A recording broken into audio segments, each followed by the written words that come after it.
So it's just gone some 14 minutes after 7 a.m. this morning. If you've just joined us, welcome into it. Good to have you in our company. Of course, now we move along to a very emotional topic that we had spoken about a little earlier on this morning. I had spoken to you about a young boy who had passed on last week, Friday, the 11th of October.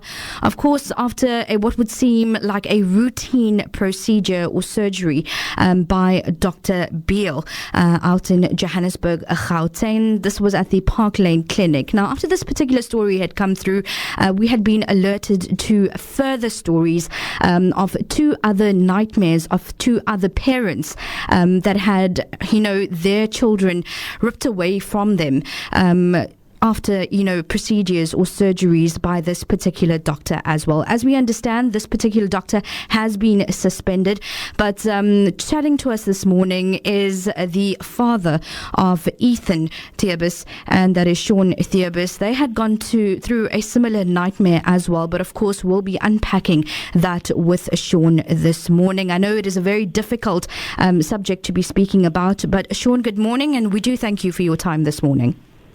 Good morning. Sorry, who am I speaking to?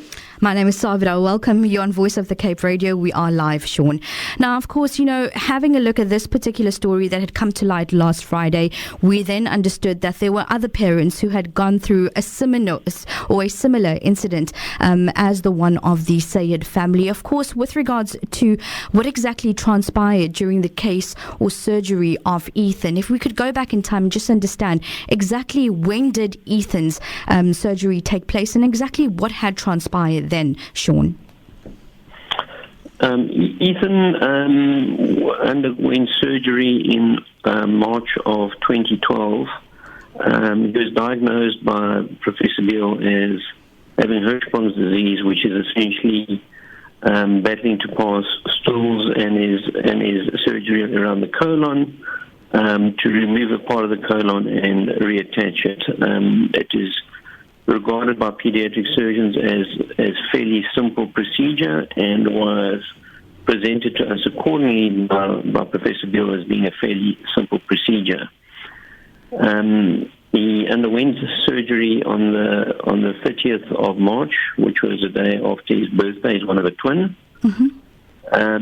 And post-surgery, he came out and did not seem well. We were assured that the surgery was a success. Post-surgery, my wife wasn't happy with his breathing and his temperature. We were visited by Professor Beale during the evening and assured all is okay. During the course of that evening, we underwent. My wife raised some concerns with the nursing staff regarding Ethan's condition, particularly his breathing.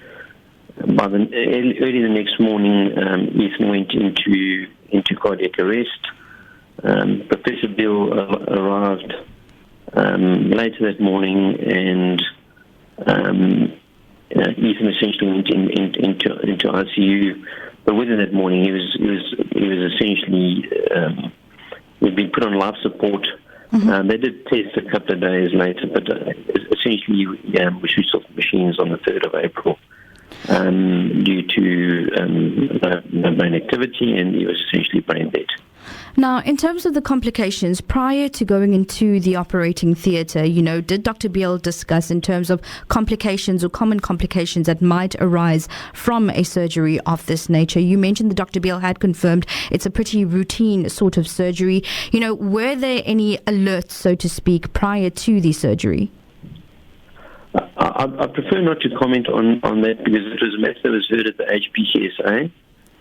So I prefer not to go into detail on that at this point in time. So, of course, Sean, it has been a few years since, has the family been able to gain some sort of closure? You have just mentioned, and we have seen from reports, that the HPCA has been involved. What sort of comments have they been given? Has a thorough investigation been done with regards to your particular case? I mean, we've just seen another child losing their life. Any comment from your side with regards to the HPCA and how they've handled it? The HPCA, unfortunately, is largely a fraud system in that we laid our charges with the HPCSA, and that would have been in 2012. Firstly, it took over 3 years for us to get a post-mortem, which was borderline ridiculous. When I tried to get a post-mortem, which should have been sent directly to me, I found it by accident by visiting the HPCSA myself personally in Pretoria, because they'd done nothing, and when I went there, they opened my file and I found the post-mortem in the file, which I then insisted on a copy. That was basically 3 years in, because they said they could do nothing until they had a post-mortem. Post the post-mortem, the HPCSA conducted a hearing, and to be totally honest, incompetent would be the best way to describe their representation. And that is despite the fact that I supported them with legal counsel to assist them in the process, because what you have to bear in mind is in an inquiry or a hearing like that, is that the medical professionals will have a legal team paid for by the insurance, which are a high-powered legal team versus an incompetent legal person from the HPCSA. Despite my assistance to them, the particular legal advice from the HPCSA did not use them. They also did not amend the charges against Professor Bill, which meant that our post-mortem was never ever presented to the hearing as to the cause of death. And furthermore, the outcome of the hearing was that Professor Bill was found guilty of very minor charges and a 15,000 rand fine. So in terms of being allowed to continue to practice, at that point in time, Dr. Beale was not suspended. He was allowed to continue his practice. Correct. All right, of course, now fast forward to this present moment in time. I mean, we have heard of the story with regards to the Sayed family. Have you been in communication with them, and in terms of both of these cases, what sort of communication is doing the rounds at the moment in terms of getting down to the bottom of this? We understand Dr. Beale, Dr. Munshi, they have been suspended. Where are these cases at this point in time? Well, post the loss of my son, I personally investigated a number of issues regarding other children, but I could never get anybody to go any further with it. And post seeing Lisa Strayholm's loss of her child, I reached out to her. She published some on News 24, and she referred me to Mo Sayed, given his recent loss of his child. I think it's also important to note that Professor Beale was suspended from practicing at Mediclinic in November of 2016.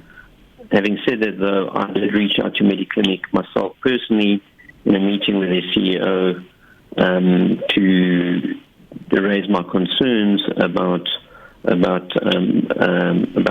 Professor Beale.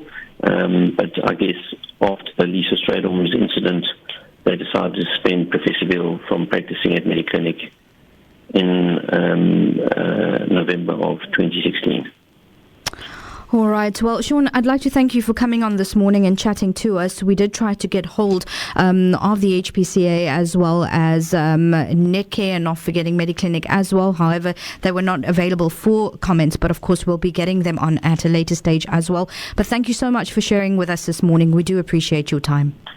Thank you very much. Have a good day. Thanks, you as well. And that was Sean Teubes speaking to us, the father of Ethan Teubes, who passed on in 2012 at the hands or under the knife, or should we say post the surgery conducted by Dr. Peter Beale. Like I mentioned, he has been suspended. Of course, this is now following the third child, as we understand, that has passed on from an operation or from an operating table by this particular doctor as well. Pretty concerning. In terms of how the HP CSA has been handling the case as well, I think that is another cause for concern in terms of it's pretty alarming that, they've been dragging their feet, so to speak, in this matter. If you recall what Sean had just mentioned, a 15,000 Rand fine was handed to Dr. Beale, post this or post Ethan's death, in terms of that investigation that was going on. I believe there was a younger girl